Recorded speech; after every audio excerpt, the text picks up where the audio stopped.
Hello and welcome to the Local Leaders Podcast. I'm your host, Jeff Johnson. The Local Leaders Podcast provides a platform for successful business owners to share their stories, their experiences, their advice, and their ideas in order to help our listeners achieve more success in their business and in their lives.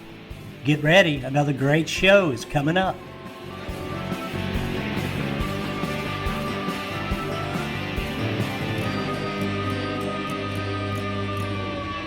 Good morning, everyone, and happy Labor Day. It is Jeff Johnson here with the Local Leaders Podcast, and wanted to welcome everyone to our show, and especially want to welcome our guest today, Matt Kirschner.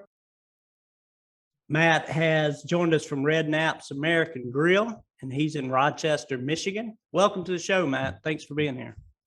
Jeff, thanks for having me on. I appreciate it. When you reached out, I was super excited to do it. I'm always down for a good podcast or interview. It's a good way for us to collaborate and, both get our names out there. So, yes, sir. And we're so grateful to have you, and for all our listeners, we're grateful to have you guys as well. And we hope that we can provide some great ideas and insights, and learn some things here from Matt's experience with his restaurant. And with that, I'll just defer over to Matt and ask you to maybe share the story of the Red Knapp's. Yeah, absolutely. So Red Knapp's has a lot of rich history in the city of Rochester.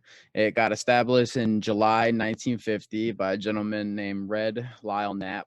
And he actually didn't start with a dairy bar. He started with a bar across the street that was also called Red Knapp's. But his problem that he ran into is he was seeing a lot of his regulars come in, cash their paychecks, and then spend most of it on their, drinking throughout the week. And he was a super nice guy from what I heard. Obviously, I never got the chance to meet him. He's gone and passed by now, and his sons are in their 80s. But he would do coat drives for these people, and it's not really publicized that well, but Roger and Butch, his sons, kind of gave me a little background on it. And so instead of him, doing these coat drives and watching these people drink their life away, he decided to build a building across the street and open a dairy bar. And then he would lease out the actual bar to somebody else because he didn't want to have that on his conscience. He kind of just got sick of it and was ready to move on. So he opened this, small 1,500 square foot dairy bar. And really cool story is he took his son Roger in there, and Roger was about 6 at the time, I believe. And it was just a dirt floor in there. There was no equipment. There was no walls. I mean, just the outside walls were put up. And he took a stick and he drew it where these horseshoe bars are, like where we have a bunch of stools at.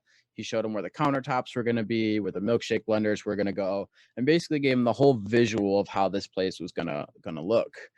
And over the course of the next couple months, him and his buddies finished building the building. They started putting the equipment in, this nice checkerboard floor, and all these really cool, at the time it wasn't retro, but these retro signs that we still have hanging today. So like old T-birds and bold ad spaces for like tobacco and things like that. So it really builds the aesthetic. At the time it was just normal posters, and now it's come to be, part of the history that is Knapp's. So in that time frame, he continued to build more businesses, and his son Roger took over when he was quite young. And I think Roger took over, if I'm not mistaken, either late 60s or early 70s. And Roger had it in his grasp for quite a while. And then Roger decided he wanted to build some more businesses. So he passed on the baton to his brother Butch. And his brother Butch had it for the remainder of pretty much this last chunk. And so the entirety of the 70 years that it's been around, it's been in Roger and Butch Knapp's name. So when I took over a little over a year ago, I have been the first non-Knapp's owner, which thankfully people have been very responsive of it, just because I've done my best to keep the aesthetic. I mean, we still get our buns made next door from the home bakery for the last 70 years. They make it fresh. It's unlike anyone else's. It's nothing like some hamburger buns you see. It's this kind of old school 50s flat bun that is just kind of branded towards us. So we kept all the traditions alive. Like I said, I didn't change anything in there. So when you walk in, it's the same Knapp's you remember. It's the same aesthetic, the same feel. I mean, we play the same music, so that's a little history about Red Knapp's. That's a really cool story, and you know, it's something that 70 years in business is a long run, and in the restaurant space especially, and now you've had the opportunity to come in and um, you know, take the business and expand it and open up in, because they started in Oxford, right? No, this was the first location, was in Okay, Rochester. Oxford Rochester was the first. opened, yeah, and then the gentleman Roger I was telling you about, his son ended up opening the Oxford location, I believe either in the 80s or maybe 90s. So they've been around for a stretch too. Gotcha, gotcha. Well, that's really cool, right there in Rochester, Michigan, and for all of our listeners, especially those in the Rochester, Michigan area and surrounding areas. You know, if you haven't had the opportunity to be there, please get down there and join Matt and his team. And you know, it really sounds cool, and trying to keep that history, you know, going. The fact that you are keeping that history going has is really cool. You know, it's nothing like going into a concept that has a history like that, and you're able to see it and feel it as a customer. So, any other pieces you want to share about the business? Maybe just a little bit about kind of what you're serving, and for those who've never been there, and if, outside of the buns, are there any other specials that make you guys unique? Yeah, absolutely. Yeah, we're most known for our burgers, and obviously the buns coincide with that.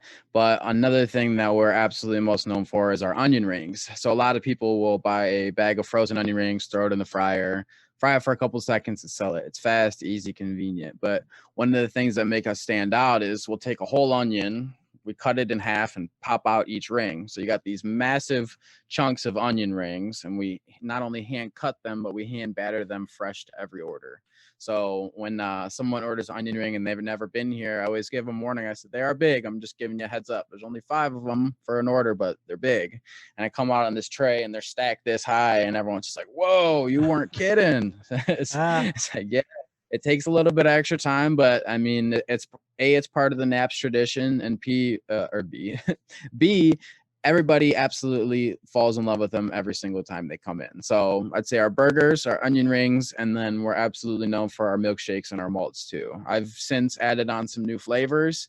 They had, I think, maybe 10 flavors before, and now we have 15, and we added like 6 different types of toppings in there, and then we do special milkshakes every month. Like this month we're running a pumpkin pie milkshake, which actually gets a slice of pumpkin pie on the very top, is kind of the aesthetic, and then an apple pie milkshake that we make fresh in the back, the filling. So oh man, that sounds delicious. I missed breakfast this morning, so I'm already getting hungry. Man, what's better than a great hamburger, onion rings, and a milkshake to mm. take you kind of just takes you back with the food, you know, to the kind of the old school drive-in kind of place where you would roll up and maybe see somebody skate out to your car. Yeah, So, no, that's exactly right. Yeah, it's the exact same aesthetic. If you'd walk in, you'd have that same feeling like, "Oh, I am literally stepping back in time right now." yeah, that's really really cool. People love that, and it Mhm. sounds awesome. Hey, you know, kind of looking, or you know, since you fairly recently, you know, gotten involved in the business and taken over the business, I'm curious about, you know, maybe some of the initial challenges that you ran into, or maybe even things that surprised you that you know you hadn't considered, you know, as you came in. Can you tell us a little bit about, you know, the, you know, taking over and how that went? Yeah, I mean, I feel really blessed, honestly. I say this to a lot of my guests. I feel like I'm the luckiest man in America because I see all the restaurants around me, because there's a bunch in the downtown strip that I'm in, and every single one is just struggling with staffing. And I was aware of this when I opened the restaurant. I knew that it could potentially be an issue, because what happened was is I was working next door at a fine dining place. I was literally, our buildings touch up. We share the same back alley, and I watched 60 of my friends get laid off when the pandemic hit. And I told myself in that time, and I didn't know I was opening apps at this time, but I've always wanted to own businesses since I was 9 years old. So at that time where I watched everyone get laid off and it's just me and 4 other guys standing, I literally looked at my buddy JT and I said, whenever I go to launch my business, there's one thing I can guarantee, that I will have enough money put away that I do not have to lay anyone off in the event that something like this happens ever again. Because I mean, as you know, history repeats itself, and you know, you never know what could happen again or anything moving forward. So I had that initial thought walking into it. And fortunately, I used that same mindset when I opened Naps, and I made sure that I didn't have to lay anyone off, A, and B, I hyper focused on creating a culture in the kitchen where people not didn't have to go to work, because at the time, obviously, people can just go collect unemployment, but people wanted to be at work. I wanted to create an environment where you come into work every day and we're joking, we're laughing, we're having a good time, the food's going out right, the guests are happy, and it's just a place where you want to be. So I made and I set my intention for that to be right out the gate. So I'm blessed to say that I have not had any staffing issues the entirety time of this last little over a year that I've been open. My core group that started with me has stuck with me every single day. I've not lost any employees except for 3 girls that just went off to college. I can't blame them for that. I'm happy that they're, Yeah. bettering their lives and doing something great. So I supported them every step of the way in that, and they all asked me to come back and on their breaks, like, we want to come and work, we want to see Naps, da da da. So I'm very blessed as far as the staffing goes. As far as the food cost goes, I started when everything was already kind of through the roof, so I just set my prices to where everything was to the roof, and I did get a little backlash because to be able to make it profitable, I had to set the prices at a good rate and be able to pay my employees a good rate as well at the same time. Because like I said, I want to make sure everybody's happy and doing what they're doing. So I'd say my biggest struggle hasn't really happened till about 4 months ago, and the supply and demand is it's gone upside down. I, Yeah. I order 60 items and I get about 40 of them, and then they're like, well, but we can send you these items, and I'm like, yeah, but I have a certain standard and a certain quality I want to present to my guests, and if you're giving me product that doesn't meet that standard, I'd rather just not have it. So that has been the biggest struggle, and it really hasn't arisen for the last couple months. So Yeah, that's been a problem, throughout the industry, as you have experienced, and as probably most of our listeners know, the shortages and the pricing, and when you came into it, you came into it with high mhm. food cost, as you said, so you were basically able to kind of start and adjust to that. Whereas, and you got some blowback, or from customers, I'm sure, but some people have really struggled with how to deal with that, whether or not to raise the prices, whether to absorb it, or how to cut costs out of the business in order to make it more profitable. So let me ask you this: are you able to stay in that 30% or below range on your food costs? Yeah, I set everything at the very max 30%. Yeah. So that way I walked in like that. I cut the menu in half from what it used to be. I have all of my items are multi-use, so there's not a single item in there that is just used for one thing. That way everything translates to all the other items. But yeah, I came in with the understanding that I have to do this, because if not, then I mean, I'm basically setting myself up for failure, because Right. labor and food costs are your biggest costs in a restaurant. And a lot of people walk into a restaurant, well, I can make this at home for $5. And it's like, but you're not including the people that are making it, the gas, the electricity, the rent, like all these factors go into what this $8 hamburger actually costs, Yeah. So Yeah. And and is that the average hamburger price for you guys? eight that's bucks correct. Yeah. Yeah, And that's the I've only way I can make it make sense. Well, I've heard of $12 hamburgers and Hmm. beyond. So, to me, and I don't know if this is a personal thing or not, but I always think about lunch and what it should cost. And years ago, lunch was a $5 meal, and that was maybe showing my age. But today, you expect it's going to be at least $10, and oftentimes it's somewhere between 10 and 15 when you go to I guess, a fast casual type environment, and you have lunch. So yeah, it's hard to eat for under $10 these days, and it's, as I said, closer to 15. So it sounds like you're in the right range to me. Yeah. The fact you're able to set your food, your margins where they need to be successful, that helps obviously with your retaining your staff and keeping them paid. And it's just a critical component of the business. How did you know this is, I didn't really think about this question till now, but you wanted to have a restaurant, you were in a fine dining restaurant working for someone else. How did you kind of plan that transition, to get your own business? Because we've got a lot of folks who are listening, who are wanting to have that same dream. They want to open up their same shop. So can you kind of share a little bit about your thought process, your planning process to get it opened? Yeah, for sure. I attribute a lot of it to right place, right time. And I know that sounds silly and it probably makes some people irritated, but I really believe that if you want something and you give your 110% every day, that multiple doors were open. So I'll give you one example. When I was 22 years old, I worked at a pizzeria. I was there for about 5.5 years. And over right towards the end, I was kind of like, well, like I need to do something else. I need to get myself in gear and figure out what my next chapter in life is. And at that same time, the owners asked if I wanted to come in and get part equity in the company and be the acting owner essentially. And at the time I was super excited. I'm like, yes, this sounds great. And I said, just give me some time to think about it. And over the course of the next 2 weeks, my gut was telling me like, this is a mistake. I started thinking there's 5 owners in this one small pizzeria. I've already increased sales from $120,000 a year to $336,000. How much further can I take it? And how much money would I have in my pocket after with sharing it with 5 other people? So I ended up stepping out of it. But at that same exact time, I was like, look, when one door closes, another one opens. So I just need to think forward, right? If this opportunity came, another one will, as long as I give my 110% every day. So over the course of the next couple of years, I landed at that fine dining place. And like I said, all my friends got laid off. There's 4 of us there, and I'm working 7 days a week because they were taking care of me financially. And I said, look, I will be here every day. If you'll allow me, we'll ride this out. I will be your guy. Like, just let me do whatever I got to do. I'm mopping the floors every night. I'm doing all the prep for pantry. I'm working saute and load. I mean, I just rotated every single day, all day.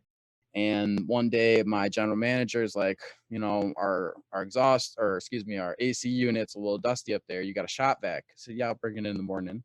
So I came in an hour early. I'm shop vacing this out, and it's a good, I think 12 foot up there. And I'm standing on the counter vacuuming it all out. And the owner, Bill Cruz, comes in. He's like, what are you doing up here, man? You're here every day. And I said, yeah. And at the time, I'm just trying to transition out. I wanted to, pay my dues there. At the same time, it financially helped me. So I wasn't really necessarily looking to level up in the restaurants. I was general manager of that pizzeria, like I said, for almost the entirety of that 5.5 years. I started about 6 months in when they bumped me up to manager. And so I've managed restaurants before, but when I came into the fine dining, I said, I don't really want to be in that position. You can put me anywhere you want. I will hop in the dish tank if you need. I will work pantry. I will prep. I will do everything, but I don't really want to, level up. I'm looking to do my own thing. And so he's like, why aren't you in a management position now after he saw me vacuuming? And I said the same thing I just said to you. I'm not really looking for that. I'm here to make my money and do my own thing. And over the course of that day, overheard him talking about buying the restaurant next door. So I said, well, you're looking to buy this restaurant. I mean, I don't necessarily have the capital, but I'm absolutely capable of running it. This is my experience. This is what I've gone through. Obviously, I haven't gone through training in your facility, but I've been doing this my whole life. And he sat down. He's like, all right, bet, let's have some meetings. We sat down 2 or 3 times. And then at the end of it, he's like, look, Matt, I'm opening a restaurant 2 blocks from here. He owns 3 restaurants in our downtown area. He said, I'm going to back out of the Red Naps thing. It just doesn't make sense for me. And at first I was like, man, this is another opportunity gone. And that's just not. I told myself I will not let it go. So I rushed back through him. I said, look, Bill, introduce me to Roger. Give me this opportunity. Just at least let me talk to him. If I can talk to him, then I'm confident that he'll have some understanding with me. So he said, not a problem. And he's like, I trust you. Boom. Set me up with the meeting with Roger Knapp. And a month later, I opened Red Naps. And I know a lot of times people like take like a year to plan the opening, revise the menu. I felt in such a rush, and I was like, you know what? I'm just gonna get the doors open, and we will figure it out as we go. And the first couple months was kind of it was kind of crazy for sure. Especially it was just me and my older brother in the kitchen, so I was cooking, sprinting to the front after the first wave of food came out, checking on each table. Are you good? Are you good? Are you good? You know, and then I'll sprint back to the kitchen, do the next round. And it was just a constant for 2 months, just running back and forth. But I learned so much in just that first 2 months alone that when people started to come, looking for jobs, and realistically, a lot of the people that I have with me, at least in my kitchen, are here for me and to help me become successful, and less about this would be a position they worked in otherwise. I have about 60 years of fine dining experience in this small hole in the wall 50s diner. So my guys in the kitchen, like I said, are here to help support me, which I'm super thankful for. I'm thankful for all my team. Like I said, they've stuck it out with me this entire stretch, and we've grown enormously over the course of the last year. That's an amazing story, and it just goes to show what that hard work that you talked about can pay off and get recognized, and basically it's all because of a shop vac. Yeah, for sure. That is a great story. I appreciate you sharing that. Mhm. Let me ask you about financing piece. Did you have to get super creative with Roger? Was he able to finance some of the business for you? Because that's the big question for everybody that wants to open up, is how in the heck do I do it? I don't have $500,000 sitting in the bank. Do you mind sharing that, or is that too personal? Yeah, I'm absolutely sure. I mean, my biggest thing and what I do in my day to day is I share as much of my story as possible so that other people can get value from it and continue to grow in their field. And if anyone wants to reach out to me too, I'm sure you'll put my links in the show notes. You can DM me or whatever. I'm more than happy to share more about it. But what happened is I just got really blessed with Bill Cruz, which was my old boss, and Roger Knapp, which is the person I leased the building from and who I bought the business from. These two gentlemen are both in their 80s, and at some point, someone took a chance on them, and they paid it forward to me in that aspect. So, and Bill said that to me. He goes, I'm going to introduce you to Roger because at one time someone took a chance on me, and it's now my turn to give that back. And so that was that connection to Roger. And Roger, just based on the current climate and how we negotiated things, he was kind enough to allow me to pay off the initial loan from the in-business over the course of 2 years. So we discussed a certain number, and if I pay him a certain amount a month, obviously I pay him rent every month, and then I also pay him the money for the business. And at this point, I'm 9 months from having all my debt consolidated from opening. So Nice. That is fantastic. And 2 years is not long. I mean, it might feel like it while you're making those investments or making those payments, but still that's a short flip. for sure. To have 100% equity in the business, and then who knows, maybe he'll be ready to sell you the building after that. Man, I wish. Yeah.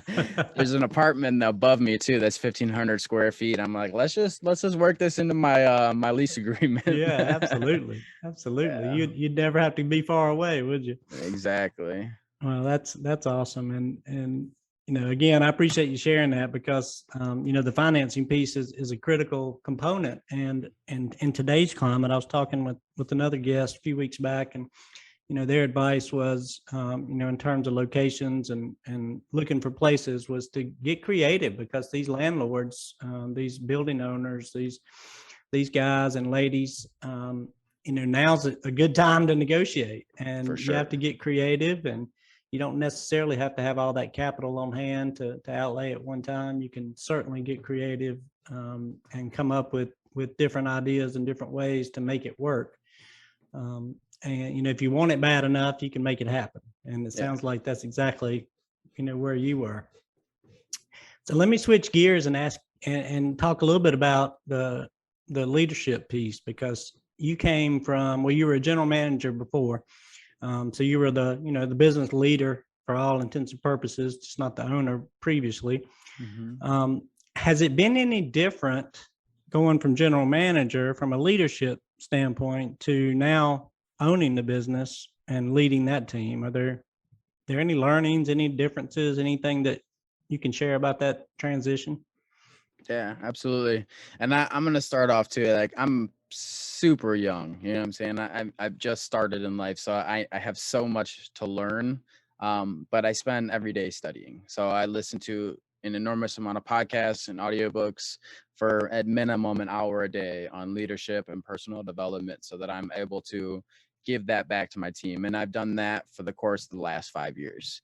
Um, Back then, I didn't have the business, but I knew deep in my gut that I want to own businesses and this is what I want. So these are the things that I have to do to be successful when my business does launch. So as far as leadership change is, I feel like if I was at any other restaurant, I would say there was enormous amount of differences. But the pizzeria I was at, it turned ownership 3 times while I was there in that 5.5 years.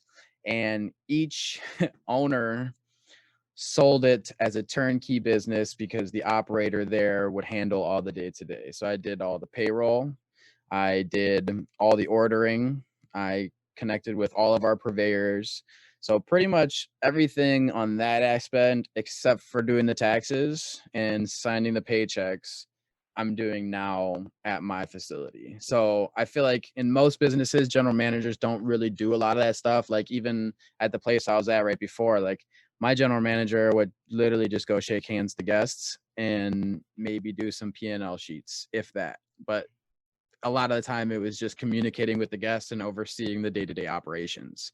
I was making all the pizzas, answering all the phones, taking the counter and being the face of the company at that place, on top of all the other ordering and scheduling and all that stuff that I was doing. So I feel like if I didn't have that experience, my answer would be a little bit different, but realistically, I'm doing a lot of the same stuff. The biggest difference is now is at that same time when I knew I needed to learn the leadership tactics and things like that is I started studying digital media at the same time and, social medias and all that stuff because I know how beneficial it can be. And I feel like you have that understanding too. You're pretty relevant on podcasting platforms because it is powerful to be able to reach an entire country with your voice.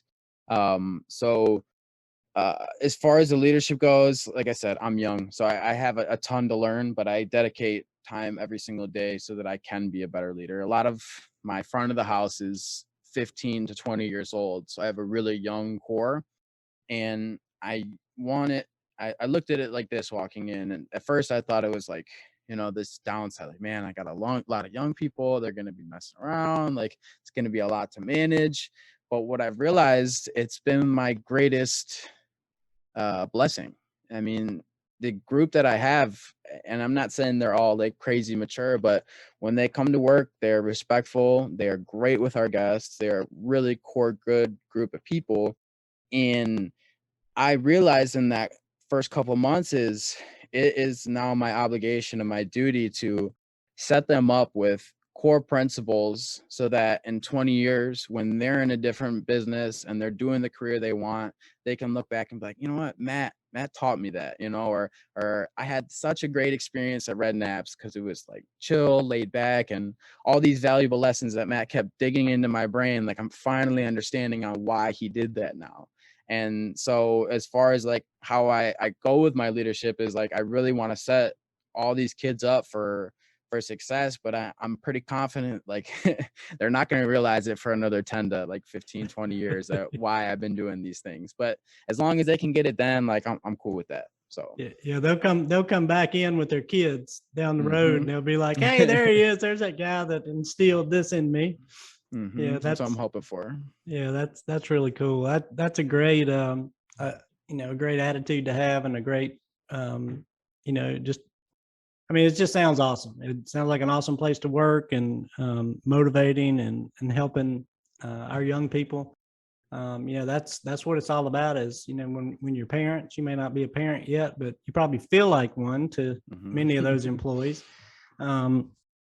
Is you want to set up people to succeed and in life and business, everything that they're doing. employees are the same way. And if you can help them grow in that manner, then fantastic. And maybe some of them will come back, after they get their school, their education, go to college, do whatever it is they do. And who knows, you may have some of them operating some other restaurants for you down the road. Yeah.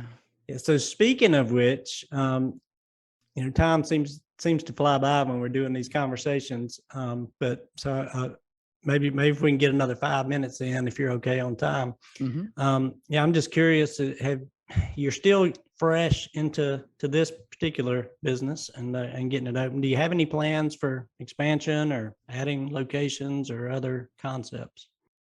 So my theory, and this is obviously just a gut feeling, the research that I have is very nil because I'm a little over a year in, but I don't think Red Naps would work anywhere else. And obviously they have another location, but that location has been around for a good stretch too. It's established, it's nostalgic factor. And I really believe that's what we play on is nostalgia. So I don't believe that I could pop up another location, a brick and mortar, and have the same success I do at Naps. But in that same sense is I am terrified of being stagnant. I walk past a puddle and it's got like build up and mold in there and I'm just disgusted, right? And I never want to be that. So I have been planning since we opened, obviously to get our systems in place and get us functioning at the best possible. But at the same time, I'm thinking of all these different ways on how else we can be successful. So about 3 months into opening, I started doing some research and I saw that there's over 90 music festivals in the state of Michigan. And I'm thinking like this could be an interesting sector where I can play to. So um I'm going to get at least one food truck for next summer. I would really like to get 3, but I know that's kind of like a big investment right out the gate. So I think it's probably smarter to just start with the one.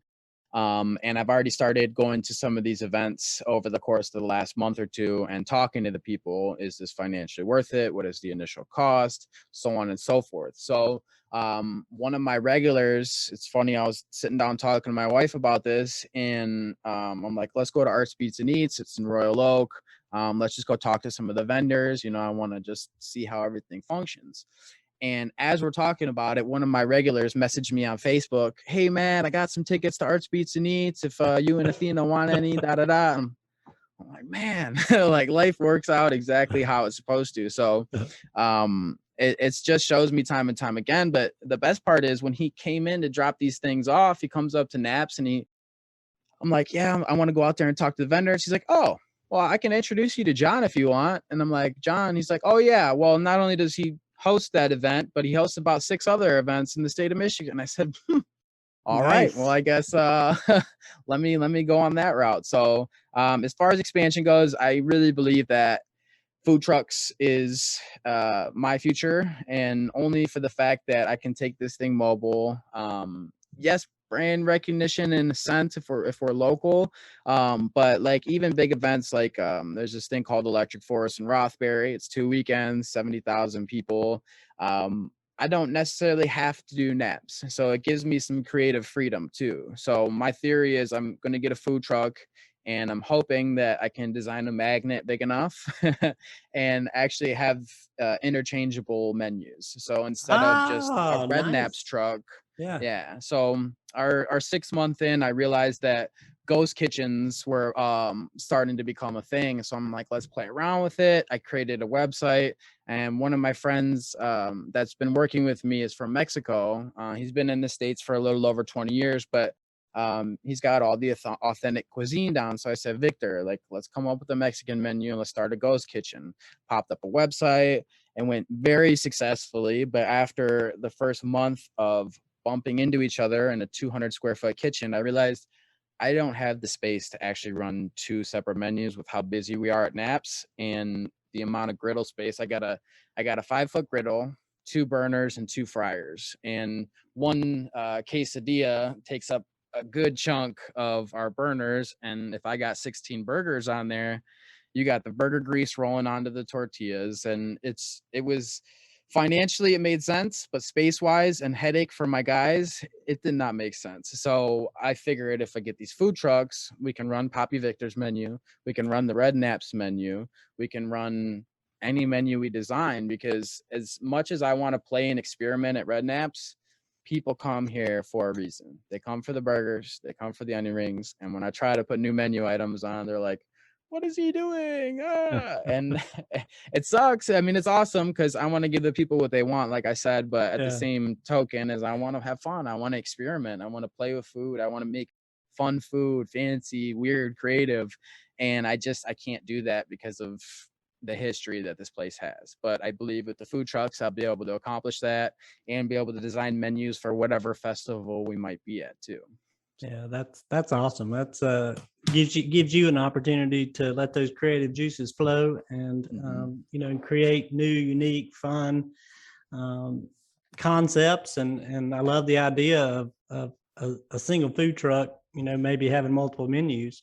Because all it is purchasing and planning, right? You just okay, next week we're doing the Mexican theme, so that's what we order and prepare for. And yeah, I think that would be really cool to be able to have. So congratulations on that, and I hope that all works out for you. Are you thinking next spring maybe?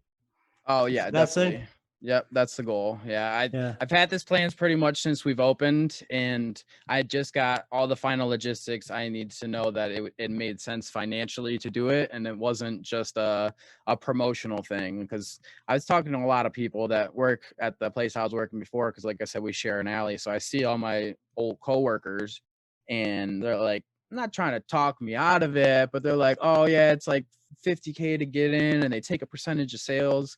And they started running numbers, and I'm like, that's not even financially worth it if you walk away with a couple $100 after you pay, everyone to be there. So I'm like, I'm just not going to listen to anybody, and I'm going to do the research myself. That's why I started going to these festivals, just to talk to people that are actually doing it and not people that are just telling me, the sideways stuff. So yeah, once I was confident that things were financially worth it, then it's a go at this point. That is awesome. Well, we look forward to that part of your journey to come to realization. And my wife and I, we love the music festivals and love food trucks. And it's definitely a way to get the concept out or a less expensive manner than having to go brick and mortar. And a great way to start up. I've told several entrepreneurs who wanted to get into the business that that's a great way to start, because it's really a proof of concept, from that perspective at a much lower investment. And it's still a lot of work.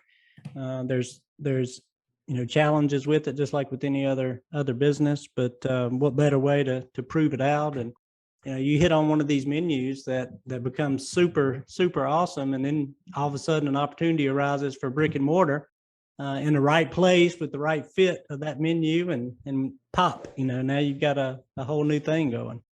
So congratulations on that. And for all the success that you've had with the Red Naps. And any parting words of wisdom or advice that you might share with our audience who's either just getting into business for themselves or thinking about jumping in? Absolutely. Yeah. I think some parting words of advice is something that I focus a lot on, and I know a lot of people don't, just based off my experience and all the people I've talked to. But, your people don't work for you. You work for your people. And the minute you realize that, the easier your life is going to get. So create an amazing culture in your facility, and you will never have to worry about people leaving. The only thing you're going to have to worry about is shuffling through the applications you have, because all the people telling other people how great of a place it is to be. That is super advice. And I've never heard anybody actually share it like that. They don't work for you, but you work for them. And as you said, you've not had staffing issues. So that's one of the big challenges that the industry is facing today. And that's a great methodology to avoid that, is that you create the right culture and you have that mentality as a leader to work for your people.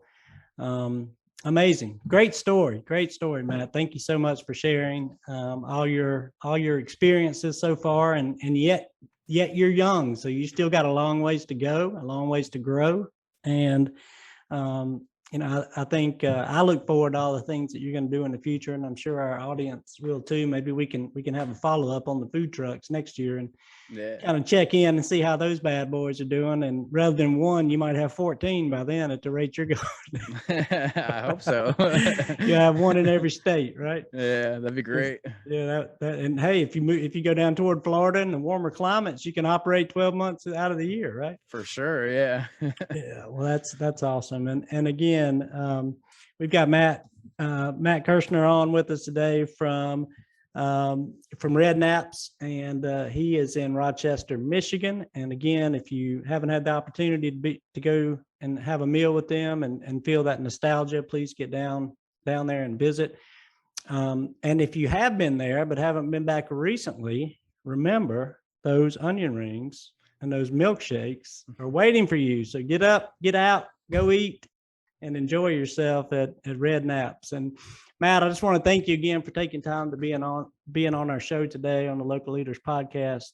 Again, I appreciate you sharing all that you have, and I know that our listeners appreciate it as well. So thank you again, sir. All right. Thank you, Jeff. I really appreciate the opportunity. It's really great talking. I hope we can do this again soon. Absolutely. We look forward to it. And again, thank you, listeners, for being here today. This is another episode of the Local Leaders Podcast. I'm your host, Jeff Johnson, and I look forward to seeing you on our next episode.